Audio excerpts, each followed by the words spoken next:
Hello friends, welcome back to my channel. तो आज मैं आपको एक लहंगा और चोली की कटिंग और स्टिचिंग दोनों बताऊंगी, जो कि मैं काफ़ी दिनों से सोच रही थी कि मैं एक लहंगे की कटिंग और स्टिचिंग बताऊंगी आप लोगों को। तो मेरे पास एक दुपट्टा था, काफ़ी दिनों से था ये दुपट्टा। तो मैंने इसका एक लहंगा बनाया, उसके साथ इसकी चोली भी बनाई। तो मैंने एक वीडियो बनाया था, तो उसमें काफ़ी बहनों का कमेंट आया था कि आपने इस लहंगे की कटिंग कैसे की, इसकी पट्टी कितनी ली, कितने इंच पे ली, लंबाई कितनी है, चौड़ाई कितनी है। तो मैंने इसीलिए ये दूसरा वीडियो बनाया ताकि आप लोगों के समझ में अच्छे से आ जाए कि मैंने इसकी लंबाई चौड़ाई किस तरह से इसकी कटिंग करी। तो आप लोग पूरी वीडियो देखिए और स्किप ना करें, तभी आप लोगों के समझ में आएगा कि मैंने इसकी कटिंग किस तरह से की। और मैं सिलाई से रिलेटिव वीडियो बनाती रहती हूँ। अगर आप लोग मेरे चैनल को सब्सक्राइब करते हो तो आप लोगों के पास मेरे जो वीडियो बनाती हूँ वो पहुँच पाएंगे और आप लोग देख पाओगे। तो आप लोगों को अगर सिलाई से रिलेटिव वीडियो चाहते हो तो मेरे चैनल को आप सब्सक्राइब कर सकते हो। तो सबसे पहले तो मेरे पास ये दुपट्टा था, काफ़ी दिनों से था ये दुपट्टा मेरे पास। मैं सोच रही थी कि इसकी कटिंग करूँगी, टाइम नहीं लगा, तो अब टाइम लग गया मेरा। तो मैं इसकी कटिंग बताती हूँ कि इसकी कटिंग मैंने कैसे ली। तो सबसे पहले तो मैंने कपड़े को फ़ोल्ड किया। आप लोग देख सकते हो कितना फ़ोल्ड कर रही हूँ मैं। 4 फ़ोल्ड कर रही हूँ मैं कपड़े को। 4 फ़ोल्ड में ये 8 कली वाला लहंगा बनेगा। तो लंबाई आप अपने अकॉर्डिंग ले सकते हो। तो मैंने इसकी लंबाई ली 19 इंच। 19 इंच मैंने इसकी लंबाई ली, क्योंकि मुझे तो अपने हिसाब से ही बनाना था। फिर भी मैं आपको बता देती हूँ कि मैंने अपने हिसाब से ही बना रखा है। तो मैंने इसकी लंबाई 19 इंच ली और इसमें मैं 2 इंच की ऊपर पट्टी लगाऊंगी, इसीलिए इसको मैंने 19 इंच का ही लिया। तो ये 8 कली वाला लहंगा है। तो आप लोग देख सकते हो कि मैं इसको किस तरह से इसकी कटिंग कर रही हूँ। जो हमारा कमर का निशान है उसको मैंने साइड से 2-2 इंच लिया और बीच में जितना बचा वो मैंने कमर का निशान, कमर के हिसाब से रख दिया। तो आप लोग अभी देखना कि मैंने निशान लगा रखा है। आप लोग देख सकते हो कि मैंने ये कमर का निशान कितना लगा रखा है। मैंने साइड से 2-2 इंच छोड़ रखा है, मैंने ज़्यादा नहीं, 2-2 इंच बस। जितनी आपकी कमर होगी, कमर ज़्यादातर बच्चों की 22, 23, 24 या 20 होती है, तो मैंने उसी अकॉर्डिंग रखा हुआ है। 2-2 इंच साइड से छोड़ा और बीच में जितना बचा वो मैंने कमर के लिए रख दिया। तो आप भी इसी तरह से अपनी लहंगे की कटिंग कर सकते हो। और ये फिर अब मैं कटिंग करूँगी कि किस तरह से इसकी कटिंग कर रही हूँ। ज़्यादातर बच्चों की कमर वैसे देखा जाए तो कम ही होती है, मतलब 20, 22, 18, 19 ज़्यादा ना, 17, 18 भी होती है कई बच्चों की। तो मैं इसको अपने हिसाब से ही काट रही हूँ, पर फिर भी इसका नाप मैं आपको बता रही हूँ कि मैंने इतना इतना काटा। 19 इंच मैंने इसकी लंबाई रखी और कमर मैंने साइड से 2-2 इंच छोड़ दी। तो मतलब इसकी कमर मैंने ज़्यादा ली तो 3 इंच पर ली थी, 2.5-3 इंच पर। आप लोग भी कमर का निशान 3 इंच 4 इंच पर रख सकते हो, क्योंकि 8 कली वाला है तो अपने आप कमर सही से आ जाएगा। मतलब जैसे कि हम 4-4 इंच भी ले रहे हैं हर कली में, तो कमर सही से आ जाएगी। पहले ही टाइट नहीं होना चाहिए, ढीला होना चाहिए, क्योंकि मैं ढीला रहेगा तो हम उसको टाइट कर सकते हैं, अगर टाइट रहेगा तो हम उसको ढीला नहीं कर सकते। तो ये मैंने इसकी कलियाँ इस तरह से जोड़नी है। आप लोग देख सकते हो कि मैं किस तरह से इनको जोड़ रही हूँ। ये मैंने पूरी लहंगे की कटिंग कर दी। आप लोग देखिए मैं किस तरह से आपको बता रही हूँ कि इस 8 कली वाला लहंगा है, एक साइड 4, एक साइड 4, इस तरह से इनको जोड़ना है मैंने। तो ये दोनों मेरे लहंगे की कली जो है वो कट गई है। अब मेरे पास ये वाला कपड़ा बचा है, इसमें से मैं चोली की कटिंग करूँगी। तो देखते हैं कि चोली की कटिंग किस तरह से करती हूँ, क्योंकि चोली भी मुझे छोटी ही बनानी है, ज़्यादा बड़ी तो बनानी है नहीं। तो मैं चोली बनाऊंगी 10 इंच पर, 9 या 10 इंच पर चोली बनाऊंगी मैं। तो सबसे पहले तो मैंने इसका जो बॉर्डर था एक तरफ वो मैंने काट कर रख दिया है, क्योंकि बॉर्डर मुझे चाहिए नहीं। बॉर्डर तो मेरा उसमें काम है, लहंगे में काम आएगा। जो मैं लहंगे के ऊपर जो पट्टी लगाऊंगी वो उसी बॉर्डर की लगाऊंगी। तो ये मैं 4 इंच पे इसका तीरा लेती हूँ। ये चोली हमारी छोटी ही चोली बना रही हूँ, ज़्यादा लंबी नहीं है। जिस हिसाब से लहंगा है उस हिसाब से चोली बना रही हूँ। तो ये मैंने आगे का भाग कट कर लिया है। चोली तो हमारी वैसे ही करती है जैसे हम ब्लाउज़ काटते हैं, सेम टू सेम, इसमें कोई ज़्यादा दिक्कत नहीं है। पीछे का भी मैंने आगे वाला रख कर काट दिया था, तो ये मेरे दोनों भाग कट हो गए हैं। अब मैं इसमें गला भी काट लेती हूँ पीछे का, आगे नहीं, पीछे तो मुझे हुक लगाने हैं तो आगे का गला काट लेती हूँ। तो आगे का गला मैं 3 या 4 इंच पर ही काटूँगी, उससे ज़्यादा नहीं काटूँगी क्योंकि बड़ा हो जाएगा। अगर 5 पे काटूँगी तो ज़्यादा बड़ा ही हो जाएगा, तो छोटा ही काटना है मुझे। और ये मैंने दोनों भाग काट लिए हैं, ब्लाउज़ के भी और लहंगे के भी। अब मैं दुकान आ गई हूँ और दुकान पे इसको मैं सिलूँगी। दुकान पर ही मैं कपड़े सिलती हूँ, घर पे तो मैं नहीं सिलती। घर पर तो मैं सिर्फ़ कटिंग ही करती हूँ। तो ये लहंगे का जो लहंगा है ये, अब मैं इनकी जो मेरी जो कलियाँ काट रखी है मैं उनको जॉइंट करूँगी। तो सबसे पहले तो मैं दोनों कलियों को एक साथ रख कर जो लास्ट के जो जॉइंट होते हैं उनको पहले मैं एक साथ सिल लेती हूँ, ताकि पूरा लंबा हो जाए और फिर सिलने में कोई दिक्कत ना आए। तो दोनों कलियों को मिलाकर मैंने एक साथ मैं इनको जॉइंट कर रही हूँ। चाहे आगे जोड़ो चाहे पीछे जोड़ो, कलियों को दोनों एक साथ तो जोड़ना है ही, तो इसीलिए मैंने पहले ही दोनों कलियों को जोड़ लिया था। और ये मैं अब ये 8 कलियाँ जो मैंने काट रखी है उनको जोड़ रही हूँ। आप लोग देख सकते हो कि मैं किस तरह से मतलब इसको जॉइंट कर रही हूँ। दोनों कलियों की साइड से पकड़ना है और फिर सिलना है।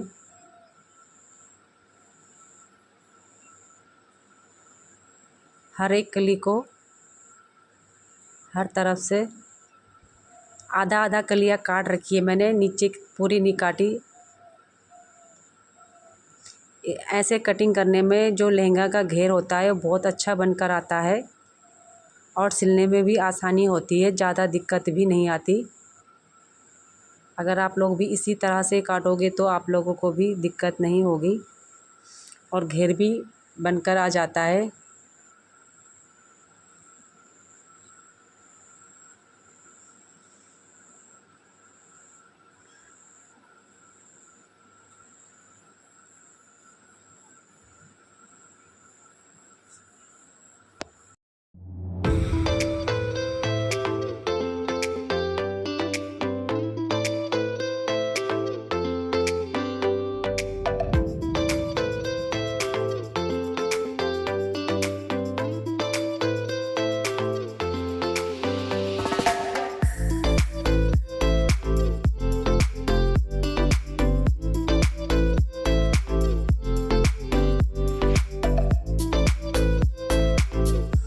तो ये मैंने पूरी कलियाँ सिल दी है और अब मैं इसको सुलटा करके आपको बता रही हूँ कि ये मेरा लहंगा हो गया है तैयार।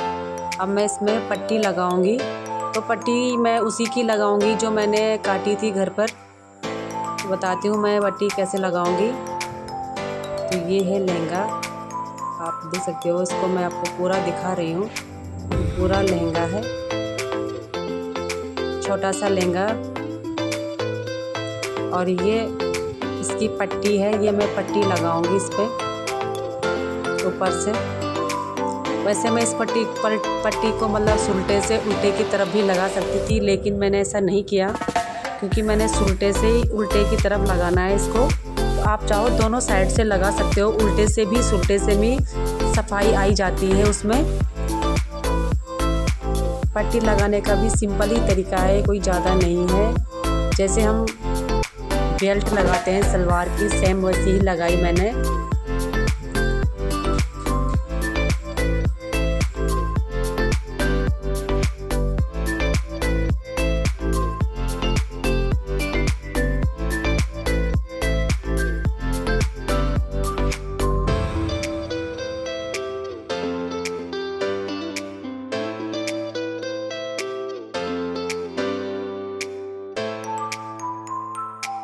तो ये पट्टी पूरी लग गई है। अब मुझे जितनी ज़रूरत है मैं उतनी ही लूँगी, बाकी मैं काट दूँगी।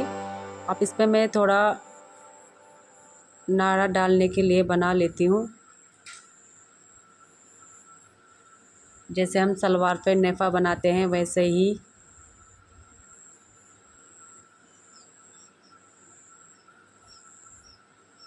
वैसे ही बना रही हूँ, क्योंकि इसके अंदर मैं डोरी डालूँगी, डोरी पे मैं लटकन लगाऊँगी, तो मैंने उस हिसाब से बना रखा है। अगर आप चाहो तो इस पर इलास्टिक भी डाल सकते हो। बच्चों के लिए इलास्टिक तो सबसे अच्छा तरीका होता है। देखते हैं इसमें मैं क्या डालती हूँ, क्योंकि मुझे लटकन भी लगानी है, तो फिर उस हिसाब से मैं डोरी ही डालूँगी इस पर। तो ये मेरा नेफा बनकर हो गया है तैयार। अब इसको मैं बाहर की तरफ फ़ोल्ड करूँगी, अंदर की तरफ मतलब, क्योंकि मैंने उल्टी साइड से लगाया तो उल्टी की तरफ इसको फ़ोल्ड करना है। तो ये मैं फ़ोल्ड कर रही हूँ।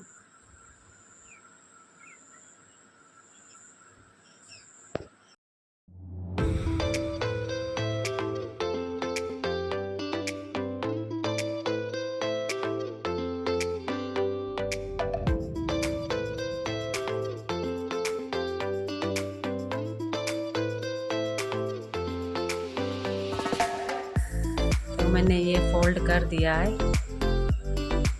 आप लोग देख सकते हो ये मेरा लहंगा हो गया तैयार। यहाँ से थोड़ा मैं खोल लेती हूँ, क्योंकि यहाँ पे मैंने डोरी डालनी है। डोरी के लिए थोड़ा खोल लेती हूँ साइड से, ज़्यादा नहीं, थोड़ा ही खोला। तो ये लहंगा तो तैयार हो गया है। अब मैं इसकी चोली बनाऊँगी। तो चोली भी मैं बहुत ही सिंपल तरीके से, एक पट्टी तो मैंने इस पर पहले ही जॉइंट कर ली थी। जो हम जिस पे मैं हुक लगाऊंगी वो वाली पट्टी मैंने जॉइंट कर ली थी। पट्टी तो सेम वैसे ही जॉइंट करनी है जैसे हम ब्लाउज़ के लिए करते हैं, काज बनाने के लिए, हुक लगाने के लिए। तो इसके मैं अब सिर्फ कंधे जोड़ रही हूँ। कंधे जोड़ने के बाद इसके नीचे से पट्टी लगाऊंगी अंदर फोल्ड करने के लिए। आप लोग भी ऐसे ही मतलब अंदर अगर कपड़ा ज़्यादा है तो आप लोग उसी कपड़े की थोड़ा लंबाई ले सकते हो, लेकिन कपड़ा कम है तो आप अलग से कपड़ा लगाकर इसको फोल्ड कर सकते हो। तो मेरे पास ऐसे ही नीला कपड़ा था एक, तो मैंने इसी कपड़े को लगा दिया। काफ़ी अच्छा मतलब इस पर मैच भी हो रहा है वो कपड़ा, एकदम सही तरीके से सिलाई भी आई रही है। ब्लाउज़ तो सिंपल जैसे हम बनाते हैं वैसे ही बनाना है, इसमें कोई दिक्कत नहीं है। तो ये मैंने पट्टी लगा दी है। अब मैं जो गले की पट्टी और हाथ की पट्टी को लगा रही हूँ, तो इसको भी मैं उल्टी तरफ से ही लगाऊंगी, फिर मैं सीधे उल्टी साइड को फोल्ड कर दूंगी।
तो मैंने ये हाथ की पट्टी भी लगा दी है और नीचे भी।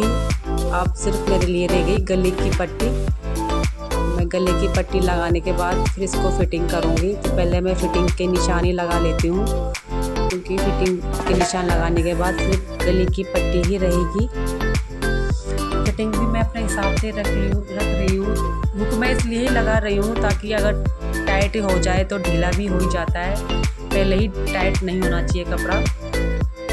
अगर मैं चेन लगाती तो फिर उसमें ढीला नहीं होना था, तो मैंने हुक लगाया। हुक इसलिए लगाया ताकि मैं ढीला कर पाऊँ, क्योंकि बिना नाप का बना रही हूँ, मैंने नाप नहीं ले रखा है। जो कोई भी लेगा तो कम से कम खोल तो लेगा उसको। तो ये मैंने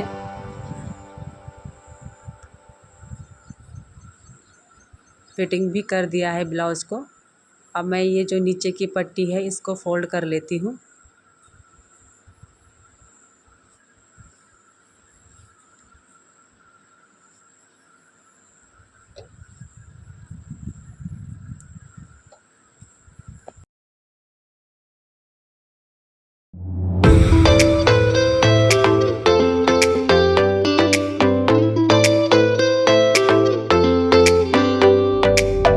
ये मेरा ब्लाउज़ बनकर हो गया है तैयार। सिर्फ गले की पट्टी रह गई है। अब मैं गले की पट्टी लगा रही हूँ। गले की पट्टी भी सेम वैसे ही है जैसे हम लगाते हैं ब्लाउज़ में, सीने पे, हर जगह जहाँ जहाँ पे पट्टी लगती है। पट्टी पे इस पे मैं तुरपाई करूँगी, सिलाई नहीं मारूँगी क्योंकि तुरपाई से थोड़ा फिनिशिंग आ जाती है, सिलाई बाहर दिखती है। जब पूरा बन जाएगा तो मुझे बताना कि मैंने इस लहंगा और चोली को कैसे बनाया कमेंट में। अगर आप लोगों को कुछ और भी पूछना हो तो